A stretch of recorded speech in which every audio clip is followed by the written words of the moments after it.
Yeah, kids are the new cigarettes. If you have one, you get to constantly take breaks from work as much as you want. Listen up, fashionistas. Kids are the new cigarettes.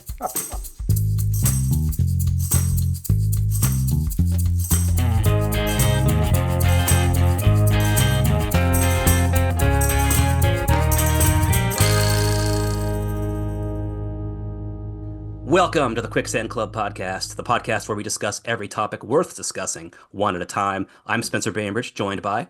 Zack Johnson. Tavis, Kammet. Annie Kim. Dan Kurtz. And Becky Raeta.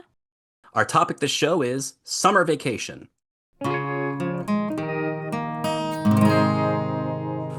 It is weird the way this subject, it seems destined to turn into like a Gen X differences between the way that you were raised in the 80s and the way that people are raised now. I don't know what, I have a 5-year-old who's about to start kindergarten, and I don't know what's going to happen during the summer. We just have to figure out how to incorporate her into our lives, as opposed to just turning her loose in the woods the way that they did with us. Yeah, I never consider. I mean, like I've nannied and babysat a lot, and a lot of the families are, like signing their kids up for these like very quite overly priced summer camps that are like 2 weeks long, and they're like, we just need someone to like cover our kid, and I was home alone. I was in that house alone from when I was, God, 7 years old. Put me in front of the TV, I was fine. Well, was anybody else a summer camp kid? Because that was not obviously the whole summer. That's the weird thing. The summer camps never last the whole summer, but they have an outsized like proportion of my memory. Like I can't really remember what I did during the summer when I wasn't at summer camp, because that was kind of where all the interesting stuff happened. I wish that summer camp was something that was made up for movies. I was going to say the same thing. It was never presented to me as an option, and I also grew up in Northern California. No, I think they were just a little expensive, and this is coming from somebody who's about to tell you all that every summer I was in Europe, we would summer in France, but like my mom was a retired airline stewardess and my stepfather is French, so it was actually cheaper for us to be in France and Europe for the summer, but Well, if I had to choose, I'd probably choose France over, say, some summer camp run by like an old hippie couple that looks like Lois and Bram from Nickelodeon. You know who that is? I went to several summer camps, but not out of really free will. I think I so desperately wanted to be a summer camp child, but in reality, I just had a severe pooping anxiety, and so I would hold that in the entire time I was not in my home, which was usually a week long. I was not feeling great by the end of the week. And on the first night, they would have a cheese dinner, and you're like, oh, man, I I'm in can't trouble. do it. No, this is honestly another good topic for conversation, like pooping in public. Oh my Oh god. my When God. I was a kid, yeah, like you're just Spencer, like, write I'm it just not down. doing it. Save it for episode 4, Tavis, please. Now, Dan, you keep bringing up the summer camp. I assume you were a summer camp child. Yeah. So I mean, France is okay, but I spent my summers in Oakdale, California, which is, Oakdale. Was it like a math camp or just a camp Ah, camp? was it that camp? It was a Jewish camp. It was a Jewish camp. There was lots of Hebrew and all of the normal summer camp trappings, but in Hebrew. Sorry, Jewish summer camp. Is that kind of like Dirty Dancing? Was Dirty Dancing a Jewish summer camp? No, it wasn't a summer camp. It was like a summer retreat. Oh, like in the Catskills or something, right? Oh, Yeah. Which we also did. I did that with my family before they started shipping me off to summer camp on my own. And you fell in love with a handsome dancer. Wait, We know the story. your parents went to some sort of adult summer camp in the Catskills. It was for adults and toddlers, but not for normal age children. So that was when you got segregated to your own. First we went to family camp until I was probably like 8, and then they stopped going to family camp and they shipped me off to the distant Oakdale. So yeah, I had both flavors of it, but it was not like Dirty Dancing. It was Like you can't. There's only so dirty that the horror can get. Nobody puts Moisha in the corner. Did you guys ever like take a canoe across the lake to fight with the kids at the Buddhist camp? We Oh, that would be You're cool. spoiling for a fight. we definitely had a unilateral like grudge against the other bigger, better funded Jewish summer camp that is still going on. It didn't run out of money. So we did TP them once very pathetically, and I don't think anybody who goes there remembers it, or they didn't know we existed. But we were like, oh, Tawonga, you guys. Yet another beautiful tradition just destroyed by COVID. Yeah. TP became so valuable that you wouldn't even dream of throwing it at the trees of some slightly different, but mostly identical to you children. Were there any particular punishments? Was there like the hole at summer camp? Where did The you go to box. summer camp, Spencer? I don't know, but it made a man out of me. They wouldn't tell me where it was. They took me in a windowless van. The I don't know hole why was you're right asking so next to many the questions. pool. I was gonna say, like with summer camp, I mean, I like again, San Jose, like an Asian family, like what? You want to spend money over summer? No. Like you go out and you play outside and you play with the neighborhood kids or so I would dream about going to summer camp. And there was this one show I remember, and it was called Camp Cucamonga. And it was Yes. Yes. And so I had to look this up because I was like, what year was this? It was 1990. And the thing with this show was that they had all of the like kid stars on TGIF. So it had like Jaleel White from Family Matters, and it had the Danica first one you McKellar picked. from The Wonder Years, and it had I think Jennifer Aniston was even in it before Jennifer Aniston was like friends. Before Jennifer her nose Aniston. job too. Yeah. Yeah. So, and it was just all shenanigans at camp and like all of these like pseudo famous kids. I think like Candace Cameron from Full House. No, it was a DJ from Full 55-year-old House. Candace Bergen. Candace Bergen, yeah. Yeah, no, I was thinking Candace Bergen. I was like, Murphy Brown was not in this.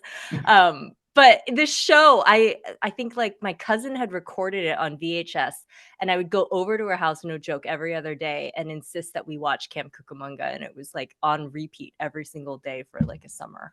Yeah, we watched that a bunch. Was Fred Savage in that? Because it seems like he should have been, because that's why that would explain why my sister watched it 1,000 times. But we watched that a lot, and it had one of my favorite early '90s kids movie tropes, which is that at the end of the movie, everyone came together and did an awesome rap. You remember that? Yeah. Yeah. That was good. So was it always the same summer camp you went to? Yeah. Yeah. Tell what, through high school? Yeah. So I started it like when I was 8 years old, and then by the time I was done, I was a counselor.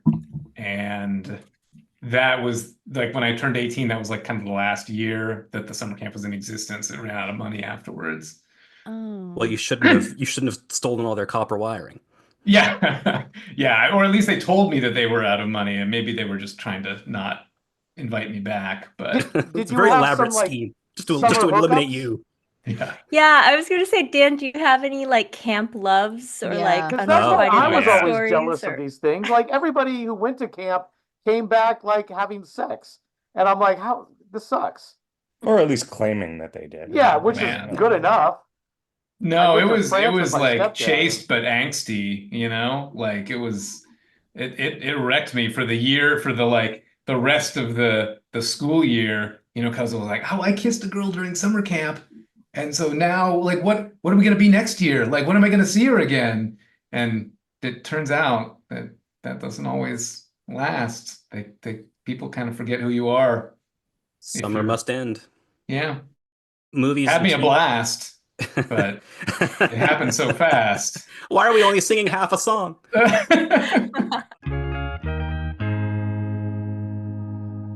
I got to see a lot of movies during the summer because I would either stay with one of my grandparents who lived out on a farm or one who lived in a town of like 5,000 people, which is closer to a farm than anything later in my experience, but felt like a big difference then. But the grandma on the farm had satellite TV, and so there were just I don't fully understand how that worked. You had to sort of turn these levers to move the giant dish to point at different satellites. but it seemed like just everything was on all at once. Like if you wanted to watch a movie, you just kept pointing it at different satellites until you found the one that was playing Weird Science again.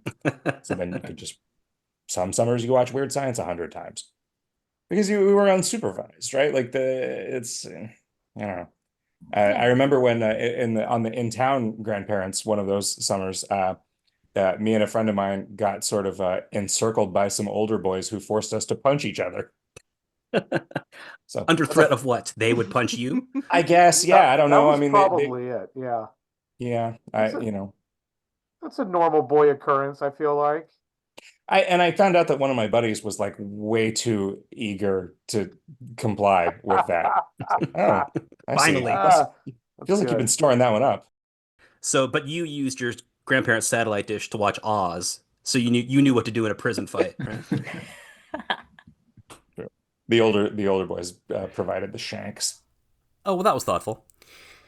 Okay, so we're talking about summer, and I have to confess at this point that I had a huge privilege when I was a kid. I was really lucky because we had a pool, and every kid in the neighborhood was over at our house every day from June to September, and my parents were really, really nice about it, I have to say.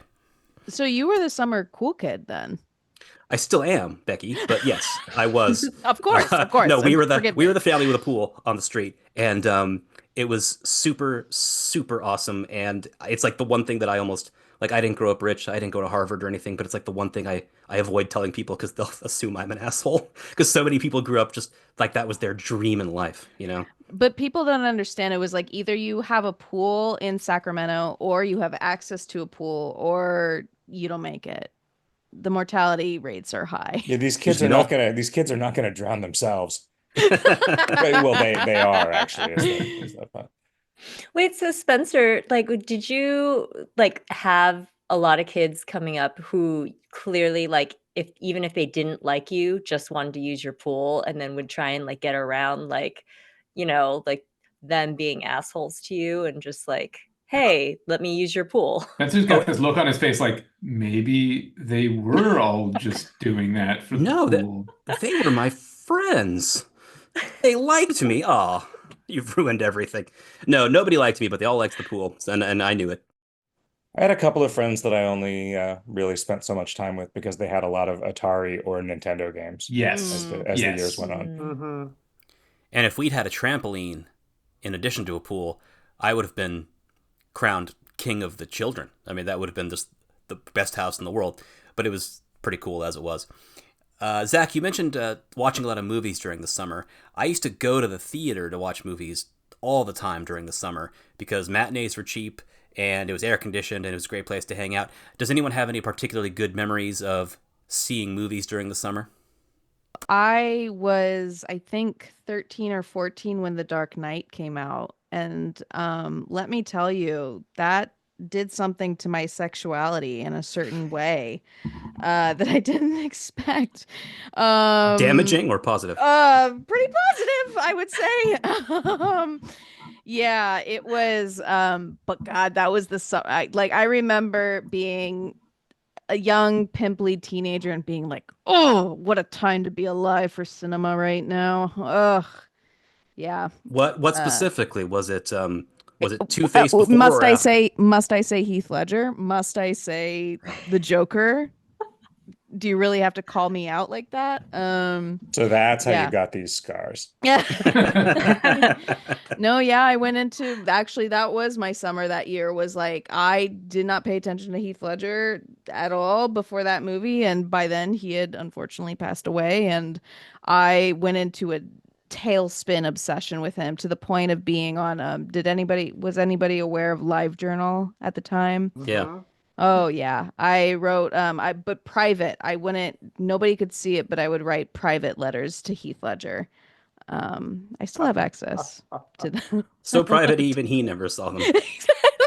Exactly. I really didn't expect you to go Heath Ledger on that one. Not that he I wasn't didn't handsome. either. Not that he wasn't a handsome guy, but that's But in not that his, movie, Yeah, movie? none of his teen heartthrob stuff. I guess you were too young for it when. Well, I remember watching, was it A Knight's Tale? As a pretty Mhm. as a pretty young kid, and I loved that movie, and I was like, yeah, he's pretty nice looking, and then just did not pay attention to him at all until, God. yeah. Was Until obsessed the with Knight's Tale. Imaginarium of Dr. Parnassus. Yes. Oh, that poor movie. Oh, When Ugh. you Oh, when geez. you uh when you said you got turned on by The Dark Knight, I almost Uh-huh. certain you were going to go with Eric Roberts. So that's on me. So one time, so again, it's like you're just looking for something to do all day. One time during summer, my siblings and I noticed that there was a guy sitting in a car across the street, which looked kind of suspicious. So we decided to spy on him the way movies and TV taught us to do, which is we sat on a bench in the front of our house with sunglasses, peering over newspapers to try to spy on him because we thought we're going to spy on the spy and see what this character is up to. And Cute. then finally, he came to my parents' door and said he was an insurance investigator and can your kids please stop this? Because he looked over and saw like three little like 1940s detectives like staring at him over newspapers. But it killed 5 hours, so it's perfect. Perfect way to spend the day. oh, playing spy as a kid was the best. I remember me and my sister would spy on people all over the place when it was like, yeah, summertime, Christmas vacation. It's just like, who are they? Let's follow them. And the only thing you would ever learn is that adults don't like that. Yeah. Otherwise, there's not And good that they reconnaissance. always knew because you made it way too obvious. It's like pretending to be asleep by closing your eyes as tight as possible. Yeah. I'm not sleeping.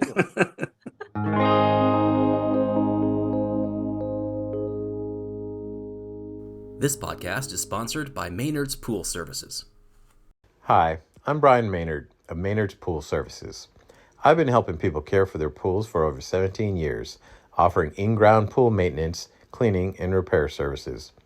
With Maynard's, you get reliable service for a fair price. And I'm a pretty fun guy to hang out with. If you haven't already, now's the time to get your pool ready for the summer. Maynard's offers a full cleaning package for less than our competitors, guaranteed. We take our time to get it right, never rushing the job or giving any less than our best. And after I'm done, I like to chill a little, maybe have a beer. The best way to keep your pool clean is to give it the chemicals it needs. Our weekly service includes pH balance maintenance, helping you keep those chlorine levels where they should be. I'll test the pool myself to make sure it's perfect for you and your family. I brought my swim trunks. I don't mind. I'd hate for anything to happen to you or your family. If your pool needs repair, Maynard's can help with that too. We can replace motors, time clocks, filters, and pumps. It's been hot lately. Nothing better than relaxing in a well-maintained pool. I can bring some snacks to share. I made a really cool playlist. Thought it would be fun to have some tunes. I've got my sunblock and inflatable alligator and everything. Sounds like fun, right?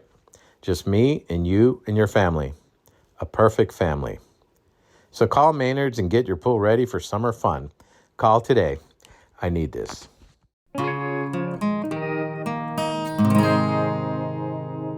I remember this one year when I was a teenager, my family really wanted to go to Yosemite. They hadn't been to Yosemite, and so they took a family car trip to Yosemite. I was brooding teenager the whole time with my Walkman on, like just, not paying attention to anybody. We get out to like go on this hike to go see a waterfall, and I just don't want to go. I'm so fed up. I'm so pissed off that they took me, and I'm just this teenager, imagine in the middle of the parking lot, there are all of these like family and like tourists and everything. And I'm just like, no, I don't want to go see the waterfall. It's a stupid waterfall. Who wants to drive all of this way to go see a stupid waterfall? And all of these people are turning and staring at me, and my parents are mortified. And they're just like, you can just stay in the car. You don't have to come.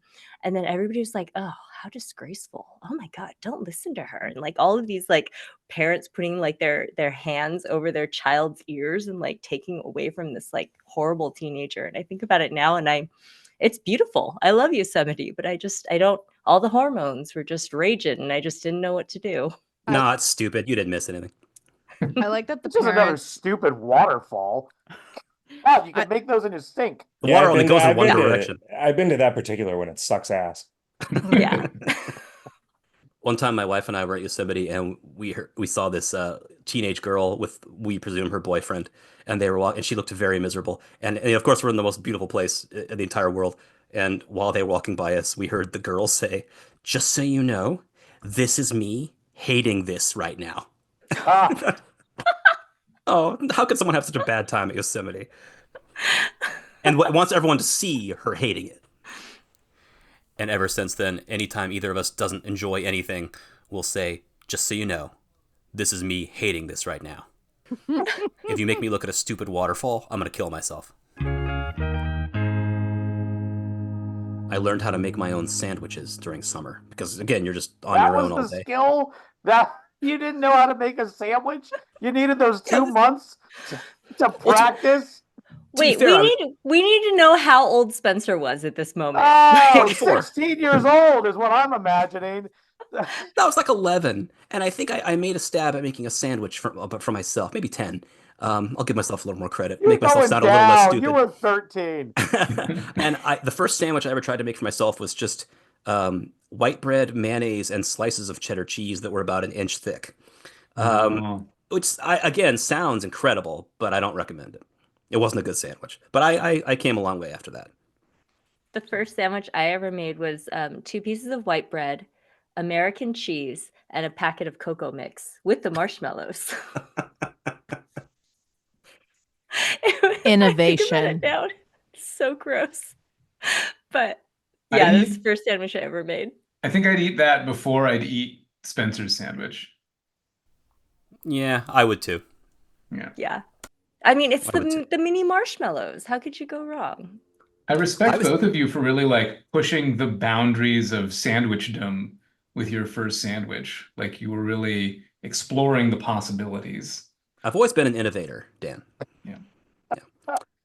I mean, with sandwiches. I specifically remember eating Nestle Quick powder by the spoonful, maybe not all the time, but not infrequently. Did anybody else do that? Yeah, it's a delicacy. Yeah, it comes in a yellow container that when you're done with it, you can put your markers in. I ate a lot of cherry pie filling right out of the can at my grandma's house. Oh, that's good. Yeah. Saves time, healthy. Yeah, I always think about because my family went to Costco, and so we would always have the gigantic canisters of Tang, like bright orange, green outside, just Tang. Wow, I remember. And I think about that now, and it's just like, how did we drink so much Tang growing up? Does anyone remember Otter Pops? Oh, yes. Mhm. I think I ate conservatively about 40 Otter Pops a day during the summer when I was a kid. And the little plastic tops of the wrappers were all over the house, and my mother would go insane. Oh yeah, and you come up with stories for all the characters on the Otter Pops. Like, yeah, I don't remember any of them, but I feel like I liked the look of orange, but I didn't like the taste of orange. The blue one, one, and the orange one were my favorite.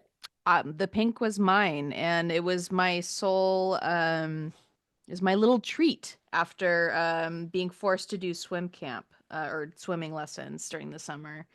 That was how my mom would bribe me, was with a pink Otter Pop at the end of the day.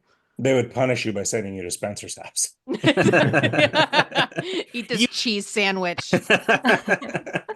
Not enough mayonnaise for you, too bad. I remember summertime was just be home by the time the streetlights come on. Streetlights come on around 7, just be home by then. And we were not heavily supervised. We weren't neglected, but we weren't heavily supervised. I don't think that exists anymore outside of the most dysfunctional families. I was about to say you were prime time serial killer era then. Yeah. Yeah. Wait, hold on. Does that mean I'm a potential victim for serial killers or to develop into a serial killer myself? Maybe both. No, you can't. Yeah, it's do you know how hard it is to serial kill with your parents, like just helicoptering over you all day? It was impossible for me. You can't take a little thing from all your victims. You got no privacy. That's why Manson had other people do it for him. His parents were just constantly looking over his shoulder. What a bunch of jerky parents Manson had. Wouldn't let him have any fun. Well, we should take advantage of the fact that we have a therapist on today's podcast. Becky, has there been a lot of research into the parents of serial killers? Would you know about that? I could tell from the look on your face that maybe this is not the right subject for our lighthearted podcast. I was about to say that. I think as having a therapist on your podcast, I think that's kind of the wrong question to take a comedy podcast. They weren't Leave It to Beaver parents. They were neglectful and probably a-holes. Yeah. Well, Becky, the only reason you're on this podcast is because you take my insurance. So. And I'll accept it because I need every dollar. Yes. But doesn't every podcast today need like a like therapy opinion or like point of view from like some type of like person in the health industry or something? That's kind. And I can provide that. It just, you kind of delve deep into my neuroses. Like I feel like my theater self and my therapist self are very different. Theater's like, definitely the woohoo girl. And therapist is my very like, when you get down to the science and when you get down to like your traumatic childhood and what happens in your traumatic childhood and the trauma response that you have. Yeah, it kind of spins into a mess. But theater is very yes and therapy is very, well, hold on, let's yes, just but. stop that. Yeah. I mean, let's not pursue that line of thinking any further. Well, I think we should talk to theater Becky, not therapy Becky right now, because I've been called unfixable. So don't waste your time.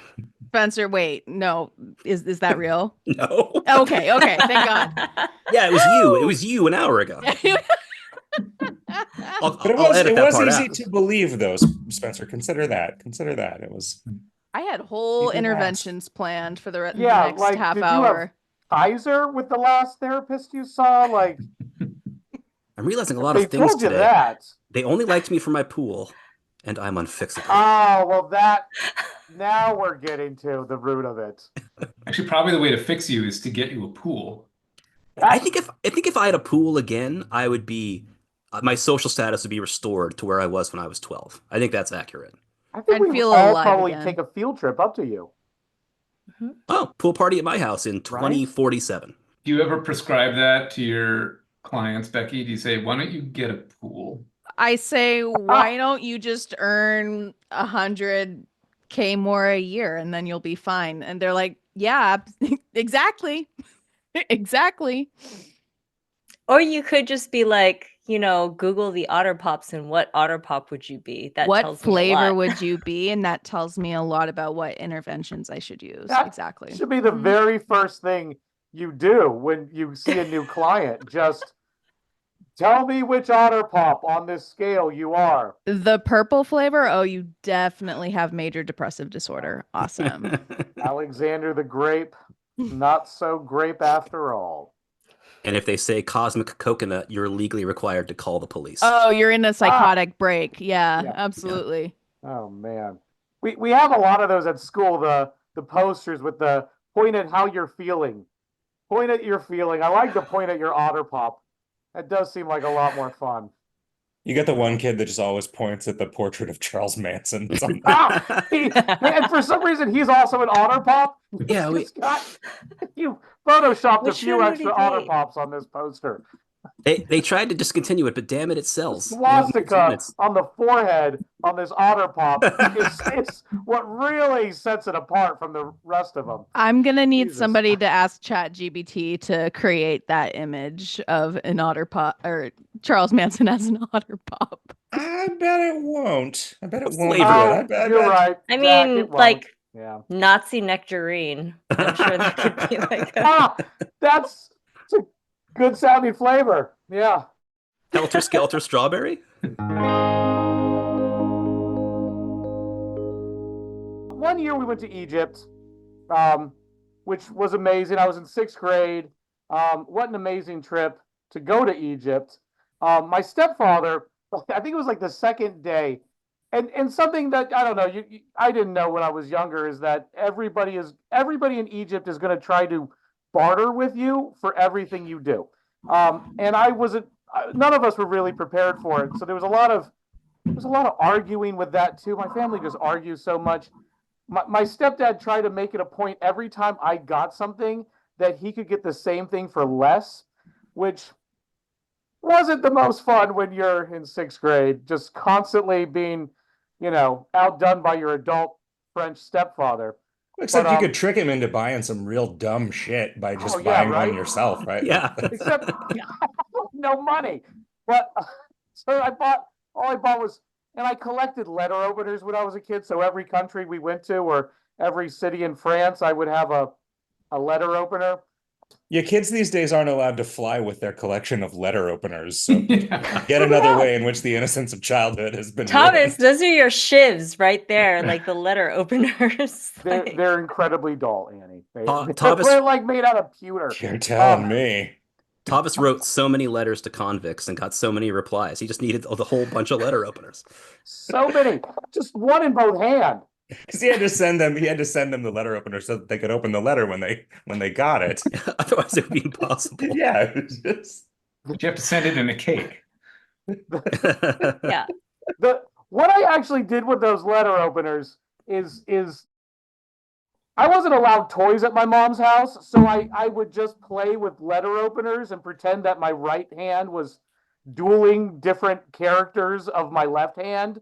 So my left hand would play a variety of different characters with different letter openers. I have a very bad relationship with the TSA because I collect nunchucks. So, You collect nunchucks? yeah. I have for a while. How many do you have? I have 2, but they're connected by a chain, so does that make it 1? Yeah, that's 1.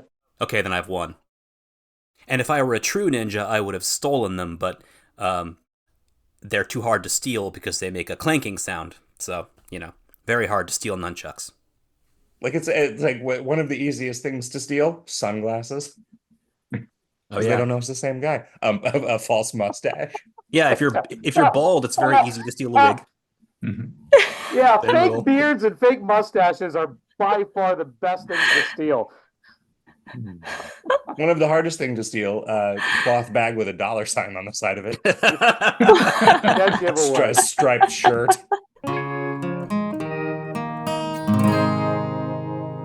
At the end of the summer, my parents were very glad to see us go back to school. Not just at the end of the summer, every Sunday. I remember growing up, my mom, every Sunday evening, in a sing-songy voice, she would say, "Back to school tomorrow." And it was years before I learned that she was mocking me, and I don't appreciate it.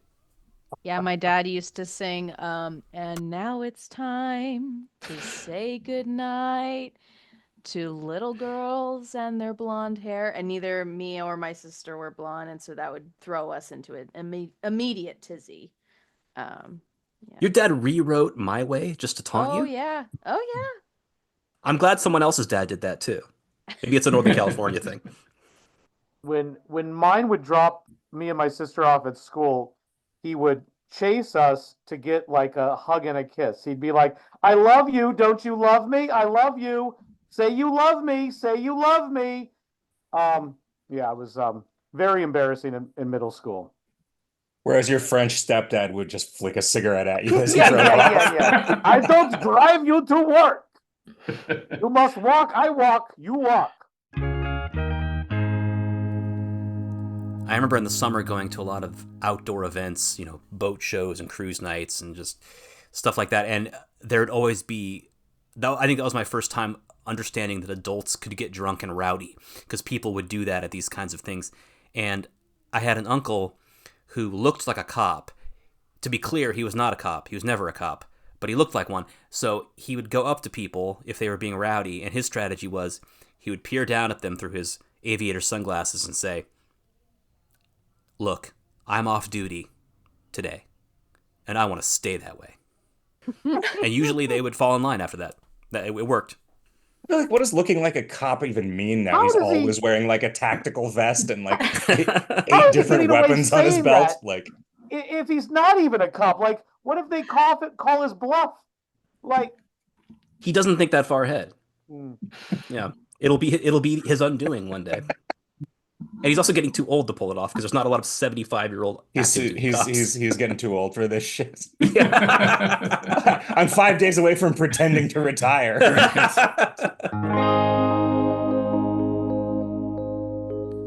All right, thanks, you guys. That's our show. I am Alexander the Grape, joined by Zack Johnson. Tavis Kammet. Annie Kim. Mango Dan Kurtz. And Becky Raeta. This episode also featured Peter Illis. Please join us next time for Quicksand Club, uplifting comedy for a slowly sinking world. Did you know that if you go to Dairy Queen and they turn the Blizzard upside down and it actually falls out of the cup, you get $1 million? What? $1 Yeah. million? True story. True story. One day my ship will come in too.